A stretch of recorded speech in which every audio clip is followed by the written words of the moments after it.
Fala pessoal, tudo bem com vocês? É um grande prazer estar aqui falando com vocês mais uma vez, professor Rafael de Oliveira, né, no nosso curso aí de 1000 questões, hoje aqui nas carreiras de tribunais, né? Então estou muito feliz aqui de estar com vocês. Na aula passada a gente trabalhou algumas questões sobre o direito constitucional e hoje a gente vai mudar um pouquinho, hoje a gente vai falar um pouquinho do direito processual penal, tá? Então eu trouxe algumas questões de temas, não segui apenas um tema, mas são questões aí focadas na banca FGV, tá? E eu espero definitivamente que isso contribua aí para o crescimento de vocês como alunos e também rumo às matérias. Tudo bem? Aos concursos, né, de direitos, e os cursos de tribunais aí, das diversas, da área trabalhista, da área civil, dos tribunais aí. Tudo bem? Beleza? Então podemos dar início aí à nossa aula de hoje? Vamos lá então. Eu vou colocar na tela aqui pra gente a questão de número 1 e aí a gente já começa. Olha só, uma questão de 2025, tá? Uma questão de juiz, mas que, pessoal, a banca FGV, ela segue uma linha muito homogênea para os concursos de primeira fase de magistratura, procuradorias, defensorias públicas, tribunais, então é tudo muito parecido, tá? Então, vamos trabalhar essa questão aí. Olha só,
era uma ação de estelionato, e aí o delegado ele fez as investigações e encaminhou os autos para o titular da ação penal, que é o Ministério Público, para que ele oferecesse a denúncia ou não, né?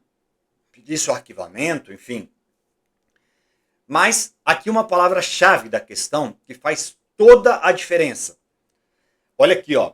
Diante da inércia do Ministério Público. Isso é fundamental para a gente distinguir se vai abrir espaço para a ação penal subsidiária ou não. Tudo bem? Então, está escrito aí que o Ministério Público recebeu os autos, né? Hoje em dia é tudo digital, antigamente era físico, né? A gente levava os autos físicos lá na sede do Ministério Público. Eu digo eu porque eu já fui estagiário e a gente fazia isso. Mas hoje tudo é eletrônico, né? E foi o próprio Parmênides que ofereceu essa queixa, essa ação penal subsidiária em face de Diógenes. Só que olha que interessante, ele ofereceu essa queixa, essa ação, e ele não compareceu à audiência designada para instrução, e ele foi intimado e também deixou de dar andamento ao feito por 2 meses seguidos. Então, Parmênides, literalmente, ele abandonou, né? Fez pouco caso da ação aí. Certo? Beleza. A primeira pergunta que eu faço para vocês, é ou não é cabível a ação penal privada subsidiária da pública? Artigo 29 do Código de Processo Penal. É cabível. Por que é cabível?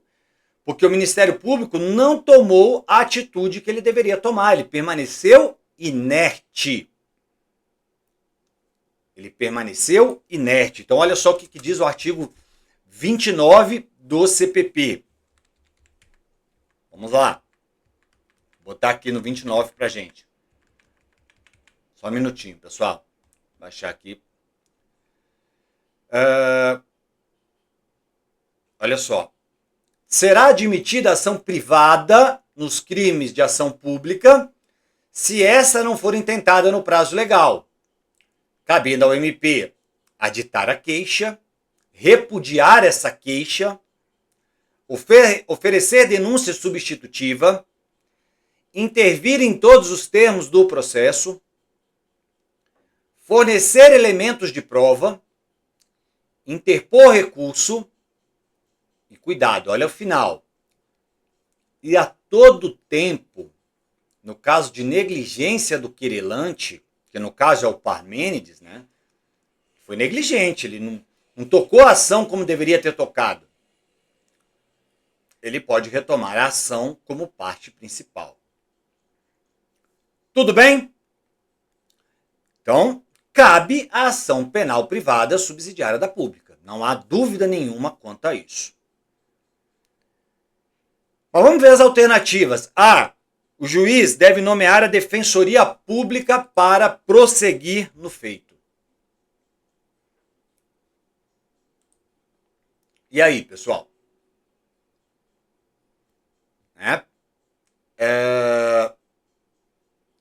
Veja. Ou a letra B, vamos ver a B. O juiz deve extinguir o feito em razão da ocorrência da perempção. O que é a perempção? A perempção, ela é uma causa de extinção da punibilidade, mas ela é uma causa de extinção da punibilidade em razão do abandono. Só que aí que está o grande X da questão.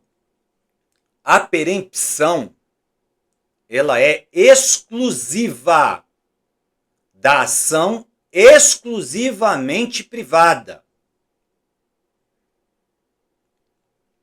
A ação aqui é exclusivamente privada, pessoal? Negativo. Ela é uma ação penal subsidiária da pública. Então, na subsidiária, o que vai ser? Qual que é a consequência? Nós não vamos ter a extinção se o querelante não tomar a devida atitude.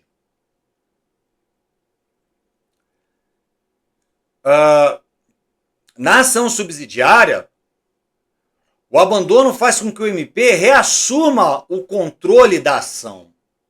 Esse que é o grande X da questão. Para evitar que o réu seja beneficiado pela desídia do particular. Então, a vítima, querelante, deixou para lá, isso não vai causar extinção, porque a ação não é exclusivamente privada. A ação é pública, é privada, subsidiária da pública. Então aqui o MP ele vai retomar a ação. Tudo bem? Esse que é o grande X da questão.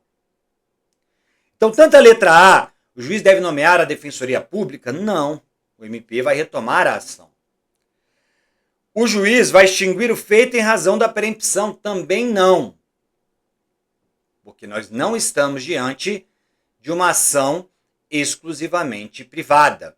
Então, letra A errado, letra A errada. E pelo mesmo motivo, a B também está errada. C. O Ministério Público deve retomar a ação como parte principal. Sim, né, pessoal? É o que a gente acabou de falar. Tá? Qual o princípio que vai vigorar aqui? O princípio da indisponibilidade. O crime de estelionato, ele é em regra de ação pública. Né? Artigo 171 do Código Penal. Né? A questão aqui, cuidado, ela não fala naquelas exceções do 171, onde ela vai ser incondicionada. Né? No caso aqui, Parmênides, ele não está naquelas exceções. Então aqui ela é condicionada à representação. Concordam comigo? Certo? Bom. Mas o MP teria que propor a denúncia aqui, né? A ação penal, né? O MP que é o dono da ação, o dominus litis. Ele pega a representação e oferece a denúncia. Ponto. Então, a partir do momento que o Ministério Público abriu as portas para o particular agir, isso não elimina do Estado o dever de perseguir a justiça. Então, o MP ele vai retomar a ação. O nosso gabarito é a letra C de casa mesmo. D. O juiz deve extinguir o feito em razão da ocorrência da renúncia ao direito de representação. E aí, pessoal? Cuidado.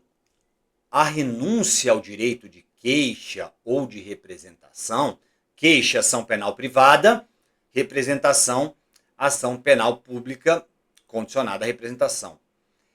Ela vai ocorrer antes do início da ação penal. Então aqui a ação já estava rolando já. Nós não podemos falar mais em renúncia, tá? Não podemos mais falar em renúncia. Tudo bem?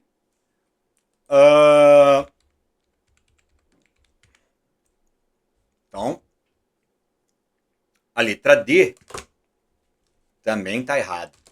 Não tem fundamento, não. E a letra E?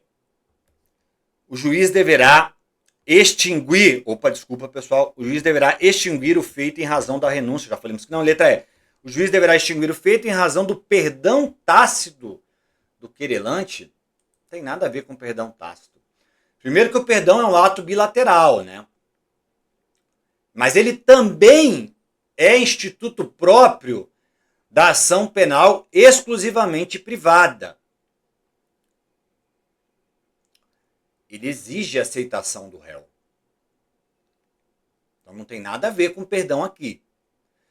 Na ação penal subsidiária, prevalece o interesse público sobre a vontade de perdoar do particular. Tá? Então, é isso que eu preciso que você preste atenção. Na ação subsidiária, o MP atua como vigilante. Se o particular for diligente, o MP ele simplesmente vai se manter numa posição de fiscal. Se o particular for negligente, o MP ele vai assumir a ação. É assim que funciona. Tudo bem? Beleza? Então, a questão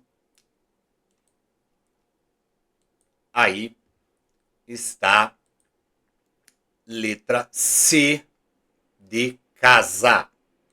Tudo bem? Então fizemos uma revisão legal de ação penal privada subsidiária da pública. Tá?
aqui para vocês. Claro, na ação penal privada, nós não vamos aplicar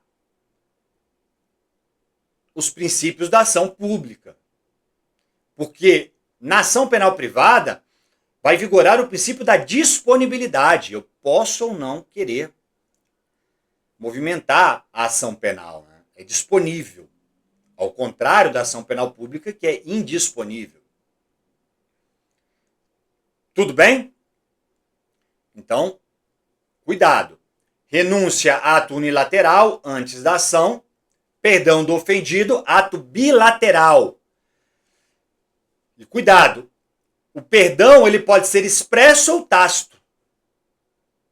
Mas eu preciso que haja aceitação do querelado para produzir efeitos e extinguindo, consequentemente, a punibilidade. Tudo bem? Show de bola. E aí um bizu. O nome dessa ação, onde o Ministério Público reassume a ação, é ação penal indireta, tá, pessoal? Então é quando o MP ele assume, ele retoma a ação penal privada subsidiária. Tudo bem? Beleza? Então, cuidado aí com essa questão. Próxima questão, só para a gente terminar, né? Então, a perempção, como eu disse para vocês, queria arrumar um negocinho aqui. A perempção é instituto exclusivo da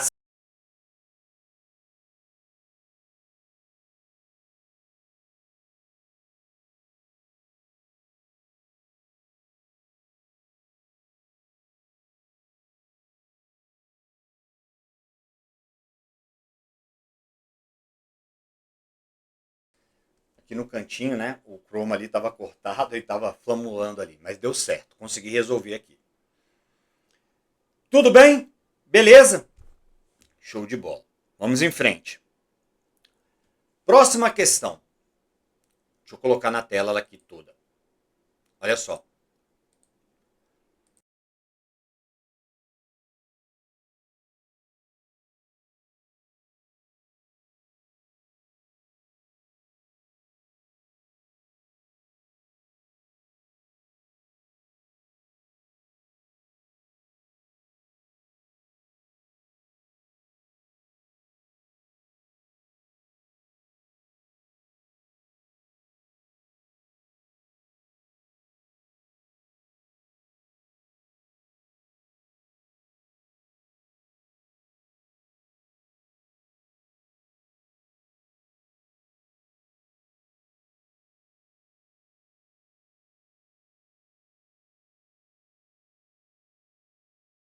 Foi correta. A interceptação foi correta. O que não foi correta foi a prorrogação, que também exige, pessoal, a reserva de jurisdição. Não teve a autorização judicial da prorrogação. Questão muito boa.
ver o que vai dar aqui nessa questão, né? Olha.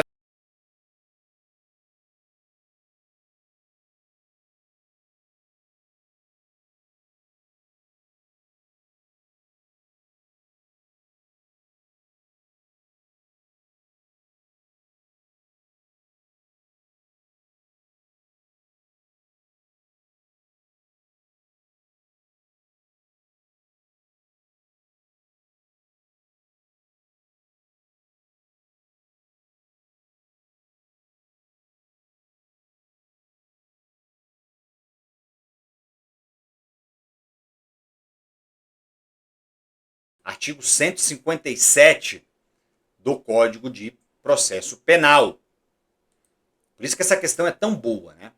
Então, o que vai dizer o artigo 157? Eu vou colocar aqui rapidinho só para a gente trabalhar. Olha só. São inadmissíveis, devendo ser desentranhadas do processo, as provas ilícitas. Assim entendidas, as obtidas em violação às normas constitucionais ou legais. Certo? Beleza. Aí nós temos o parágrafo 1º. São também inadmissíveis as provas derivadas das ilícitas. Então tem uma prova A, que ela é ilícita. Da prova A, eu cheguei na prova A1. Ela é uma decorrência da A. Certo? Então essa prova A1 também é ilícita. É o que diz o parágrafo 1º. Mas aí nós temos uma quebra. Salvo quando não evidenciado o nexo de causalidade entre uma e outra. Então, se tiver quebrado o nexo de uma e outra, é possível. Ou quando as derivadas puderem ser obtidas por uma fonte independente das primeiras. B. E ele vai dizer o que é fonte independente. Fonte independente é aquela que, por si só, segundo os trâmites típicos e de praxe, próprios da investigação ou da instrução criminal, seria capaz de conduzir o objeto, conduzir ao fato o objeto de prova. Então, ele vai trazer o que é a fonte independente. 3. Preclusa a decisão de desentranhamento, né, passado aí a decisão de desentranhamento da prova declarada inadmissível, essa inadmissível ela vai ser inutilizada. Mas para isso eu preciso de uma decisão judicial. E aí as partes podem acompanhar esse incidente. E aí nós temos o parágrafo 5º, né? O juiz que conhecer o conteúdo da prova inadmissível não poderá proferir sentença ou acordo. Cuidado que o Supremo declarou esse inciso aqui, esse parágrafo aqui, inconstitucional. Tudo bem? Então a gente precisava ter o mínimo de ideia disso para resolver essa questão. Então a letra A, ela vai dizer que ela deve ser inadmitida por se tratar de prova ilícita por derivação. Em razão disso, ela deve ser desentranhada nos autos. Exato. Essa prova, ela é ilícita, porque essa prorrogação tinha que ser autorizada judicialmente. Então, nós estamos trabalhando aqui a teoria The Fruits, the Poisonous, the Tree Doctrine, ou a teoria dos frutos da árvore envenenada, que ela é aplicada ao processo penal brasileiro. Certo? Então, é de fato a letra A. A prova originária é ilícita. A interceptação realizada sem decisão judicial, a prorrogação, né? Ela violou o artigo 5º 2 da Constituição Federal, violou a Lei 9296. Então, os áudios obtidos ali durante aquela prorrogação são provas ilícitas. Não tem jeito.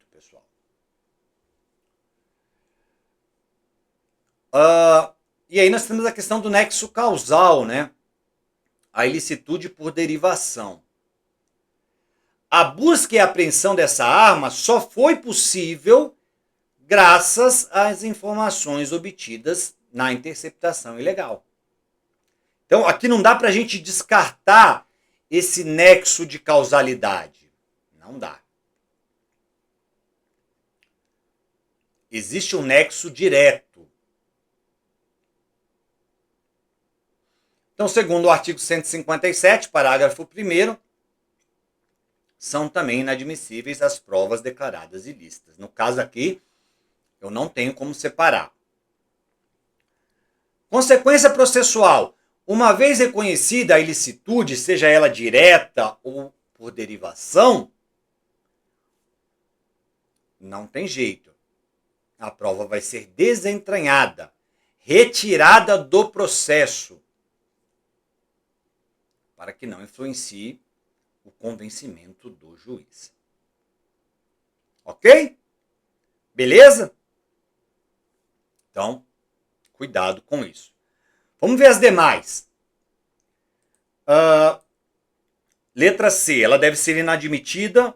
Letra B, ela deve ser inadmitida em razão da ilicitude por derivação ter sido purgada pela decisão judicial que decretou a busca e a apreensão. Então, o que a letra B está falando? Ah, mas houve uma decisão depois que autorizou a busca e a apreensão. Será que isso resolve o problema da ilicitude da prorrogação? Não. E a D?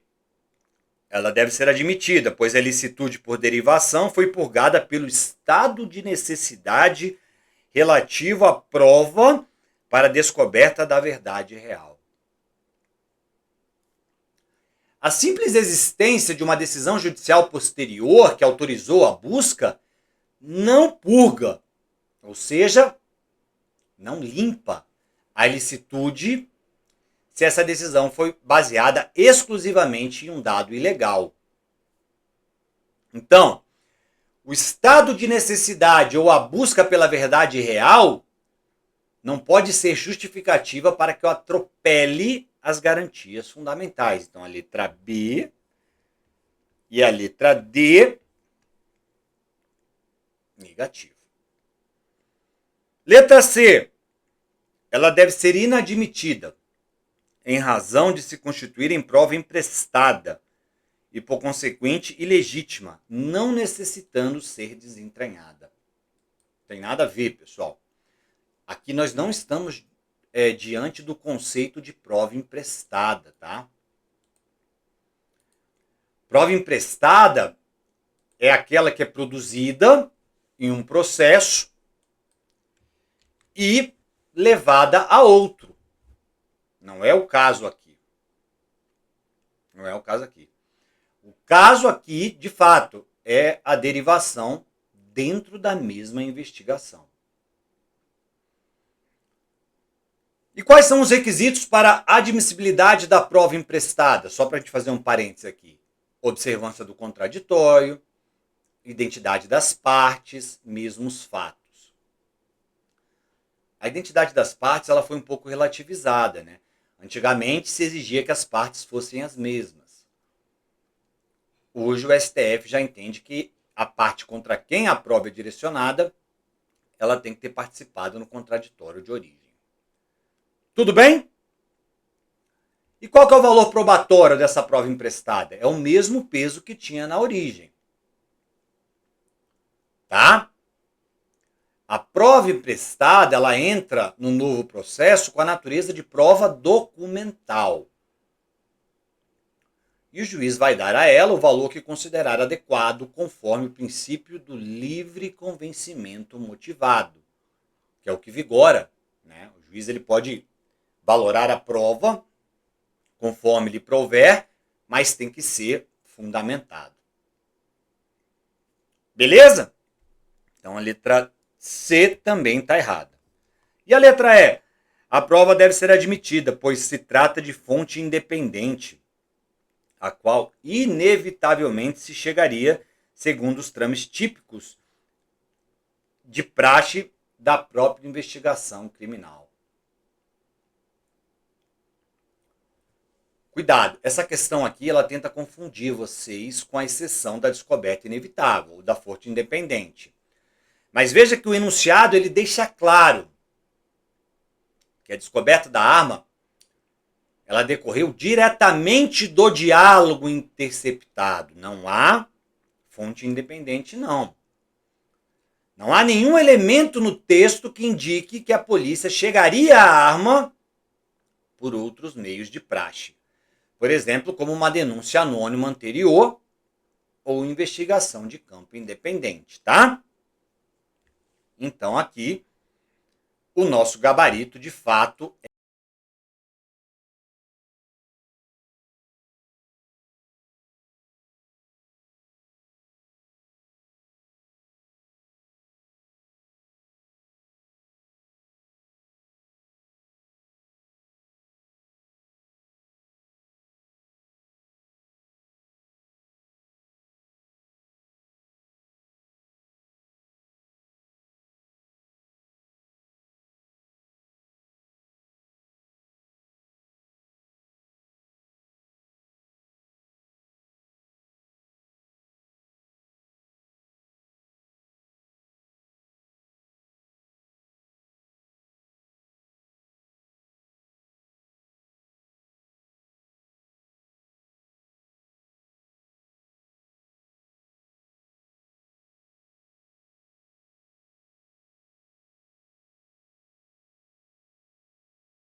beleza? Então nós temos a teoria da fonte independente, que vai permitir o aproveitamento. Outra teoria é a da proporcionalidade, que vai dizer que em situações excepcionalíssimas nós vamos ter que ponderar entre o grau de ilicitude da prova e a relevância do bem jurídico tutelado. Essa teoria ela é aplicada de maneira restritiva na nossa jurisprudência. E aí o nosso Código de Processo Penal, após a Lei 11.690, passou a incorporar essas construções no artigo 157, estabelecendo justamente a inadmissibilidade das provas ilícitas e derivadas, a não ser quando evidenciado o nexo de causalidade ou quando demonstrada a fonte independente. Tudo bem? Então nós adotamos a teoria dos frutos da árvore envenenada com exceções legalmente previstas. Olha uma jurisprudência importante aí para a gente nesse sentido. Será que a prova encontrada no lixo, a prova que foi descartada, por exemplo, o cara chupou um picolé lá e o palito ele jogou no lixo. Aqueles picolé antigo, né, com palitinho. Essa coleta desse palito configura pesca probatória, fishing expedition, ou violação da intimidade? Não configura. Então, é legítima, pessoal, a prova encontrada no lixo descartado na rua ou por pessoa apontada como integrante de grupo criminoso, sob investigação e recolhido pela polícia sem autorização judicial. Isso não vai configurar pesca probatória. E muito menos violação da intimidade, tá? Um julgado aí de 2024. Beleza? Tudo bem? Então, obrigado aí e vamos seguindo aí em frente.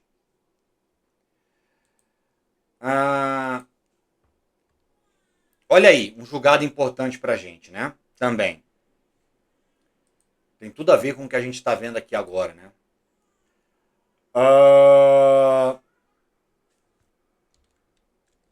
Olha só.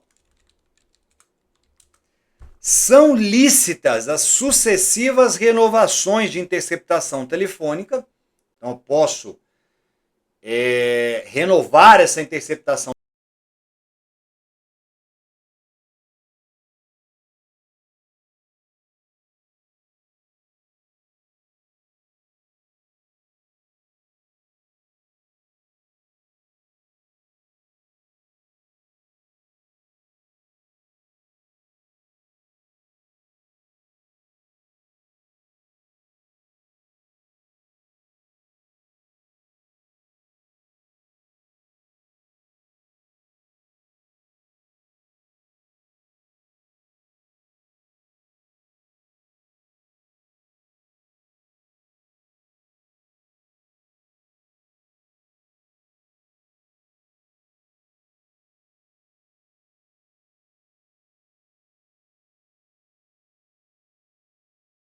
Relação com o caso concreto. Não pode ser genérico, né? A interceptação telefônica ela pode ser renovada sucessivamente se a decisão judicial inicial e as prorrogações forem fundamentadas. Mas é claro que essa justificativa ela tem que ser legítima, mesmo que seja sucinta, mas apta a dar continuidade às investigações. Beleza? Tudo bem? Show de bola. Outro julgado aí importante.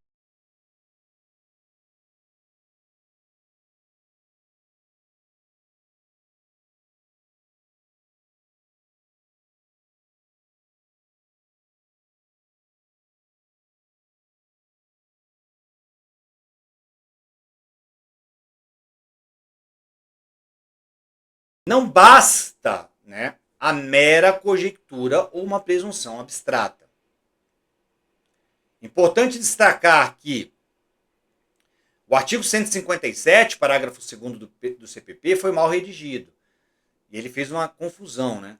Com descoberta inevitável com fonte independente. O que amplia o seu alcance, tá? Então, atenção aí com esse conceito.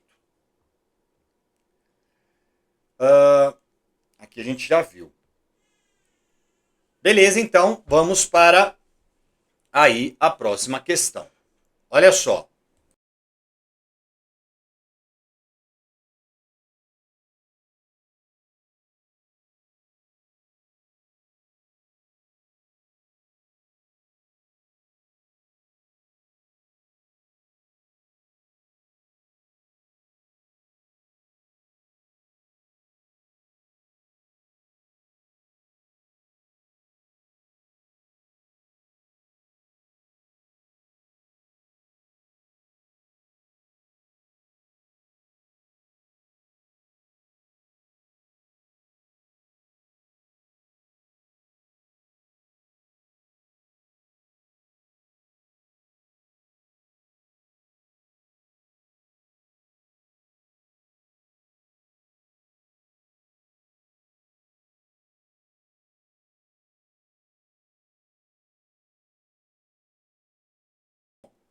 Considerando a jurisprudência do STF sobre essa matéria, analise as afirmativas a seguir. Então, ele quer que eu julgue esses itens a partir desse início aí que foi dito aí, né?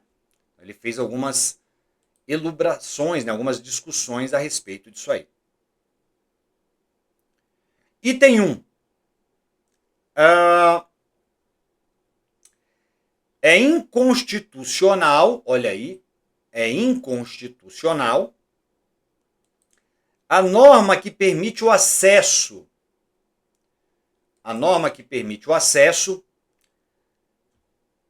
por autoridades policiais e pelo Ministério Público a dados cadastrais de pessoas investigadas, independentemente de autorização judicial. Então, olha só, as autoridades policiais e o Ministério Público, eles podem ter acesso a dados cadastrais, cuidado com isso. Eu estou falando de dados cadastrais, eu não estou falando do conteúdo das conversas. Eles podem ter acesso aos dados cadastrais. Essa norma é constitucional ou ela é inconstitucional? O Supremo foi provocado a se manifestar sobre isso. Então, nos julgamentos das ADIs 4906 e 5063, o que ficou decidido?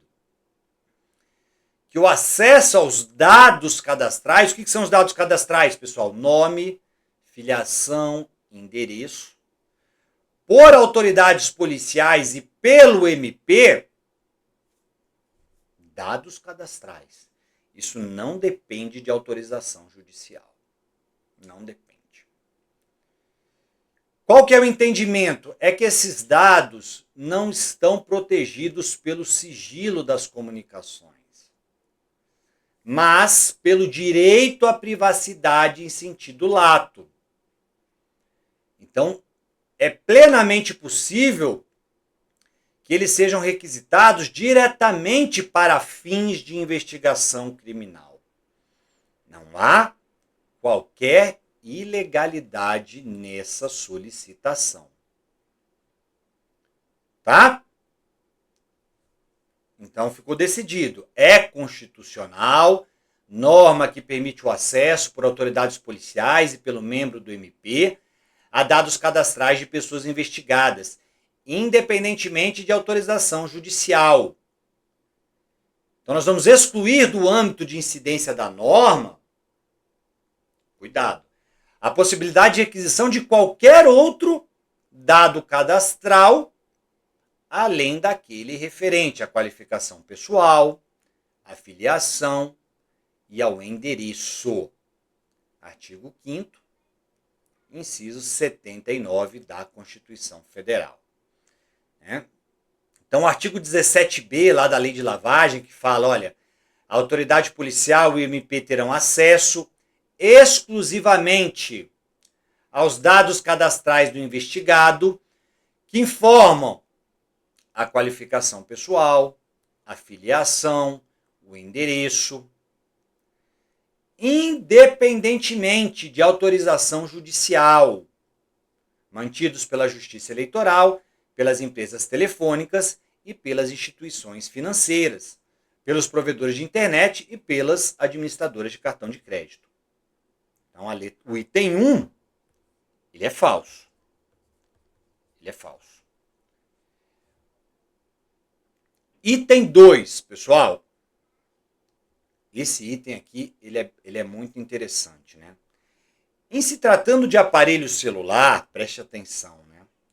Muito cuidado com esse julgado, porque eu acredito que ele vai cair muito ainda, esse julgado aqui.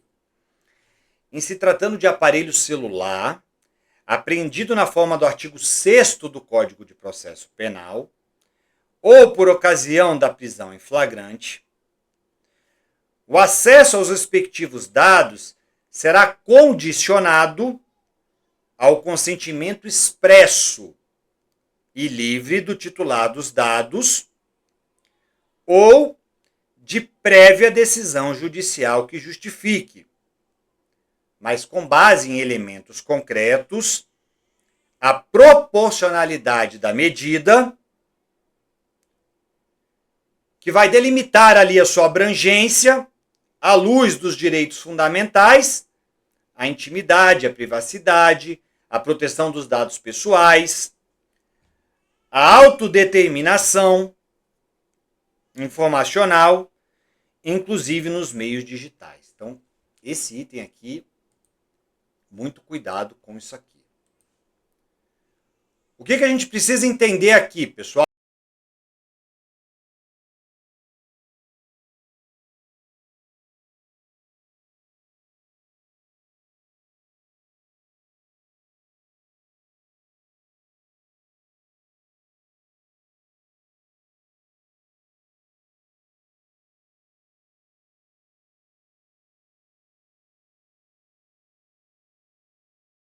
O que ficou decidido lá, pessoal?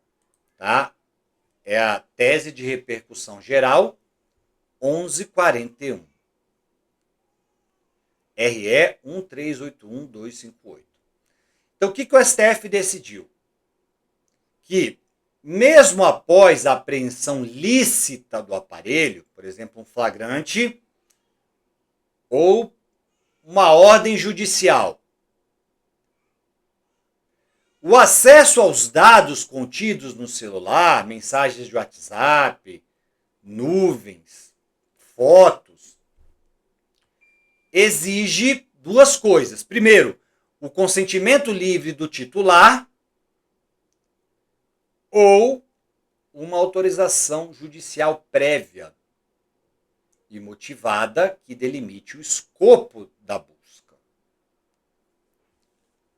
É exatamente o que diz a questão aí. Né? Olha só, a mera apreensão do aparelho celular, nos termos do artigo 6º ou em flagrante delito, ela não está sujeita à reserva de jurisdição. Não, eu achei o celular lá na cena do crime. Ou eu prendi um cara em flagrante. O fato de eu pegar o celular dele e apreender, isso eu não preciso de reserva de jurisdição. Isso é uma coisa. Entretanto, o acesso aos dados nele contidos, aí eu tenho algumas condicionantes. Então vamos lá, com calma. Em se tratando de aparelho apreendido na forma do artigo 6º ou por ocasião da prisão em flagrante, eu preciso do consentimento expresso do titular dos dados ou de prévia decisão judicial. É o que diz o artigo 7º 3 e o artigo 10º, parágrafo 2º da Lei 2.965 de 2014. E aí eu tenho que justificar, com base em elementos concretos, a proporcionalidade da medida, a delimitação da sua abrangência, à luz dos direitos fundamentais da intimidade, a privacidade, a proteção dos dados pessoais, a autodeterminação informacional, inclusive nos meios digitais. Artigo 5º, 10º, 59 da Constituição Federal, 79. Esse julgado é de junho de 2025, pessoal. É muito importante. Então, a celeridade se impõe, devendo a autoridade policial atuar com a maior rapidez e eficiência possíveis. E aí, o que vai caber ao Poder Judiciário? Conferir a tramitação e a apreciação prioritária dos pedidos dessa natureza, inclusive em regime de plantão. Tudo bem, pessoal? Então, essa é a tese. Então, a questão aí está corretinha. Está corretinha, né? Falou aí, de fato, o que a questão estava cobrando da gente. O item 2, então, correto. Item 2, correto.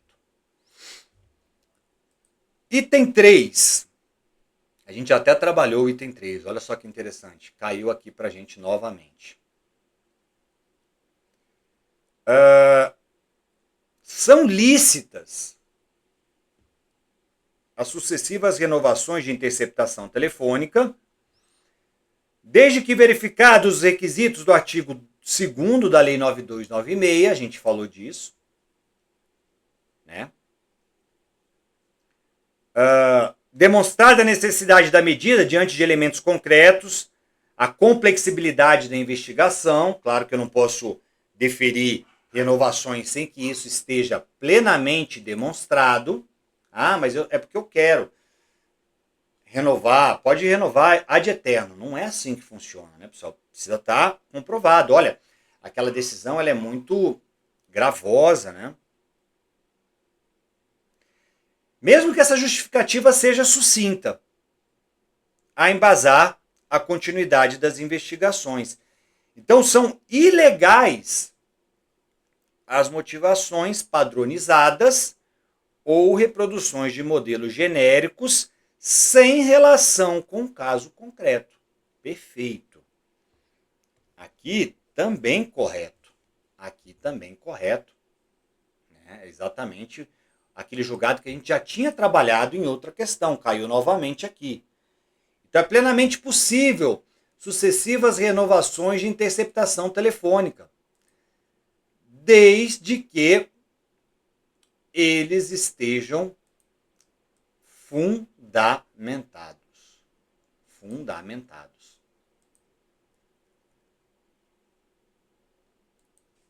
Beleza? Então, cuidado aí com você. Cuidado aí com esse detalhe.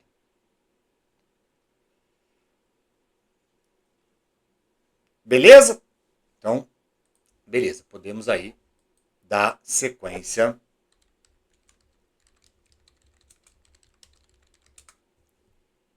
Podemos dar sequência aí. Certo? Então, olha só. Tá correto os quais? A1 e A3, né, pessoal? E aqui só temos aqui as informações que a gente já trabalhou.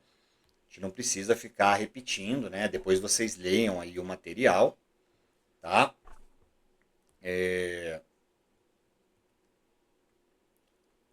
Cuidado aí com esse detalhe. Então, na verdade, eu falei lá que era 1 e 3, né? Minto, né, pessoal? É 2 e 3, tá? O item 1 tá errado. É constitucional essa norma, né? Falava lá que era inconstitucional.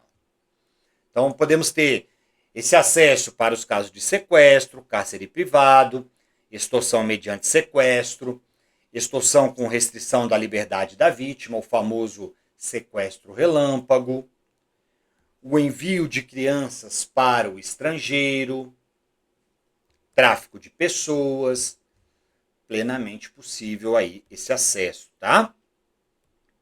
Beleza? Olha só, vamos falar de novo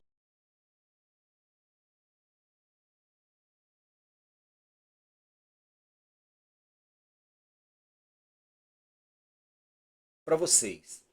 A mera apreensão do celular, e para isso eu não preciso de ordem do juiz. Uma outra coisa é o acesso aos dados.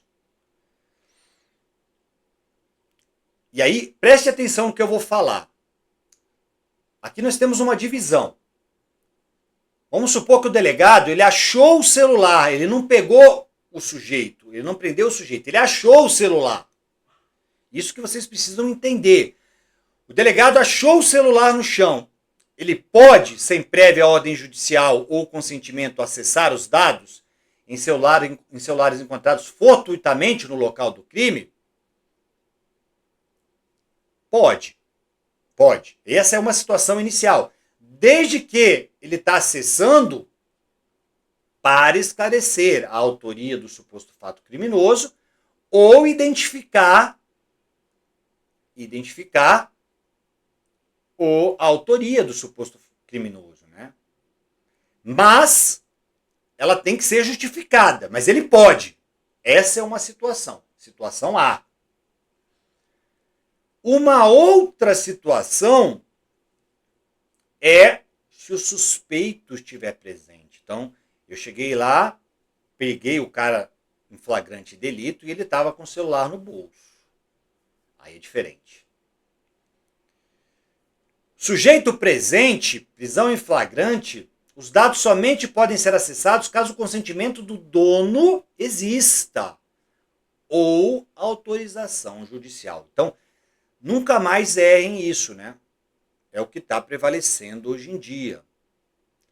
Então nós temos aí a base normativa, artigo 7º, inciso 3º, artigo 10º da Lei 12.965, direito fundamental à intimidade, à privacidade, proteção de dados pessoais, autodeterminação informacional. Então, o que eles falaram? Olha, nesse caso, a celeridade ela é manifesta.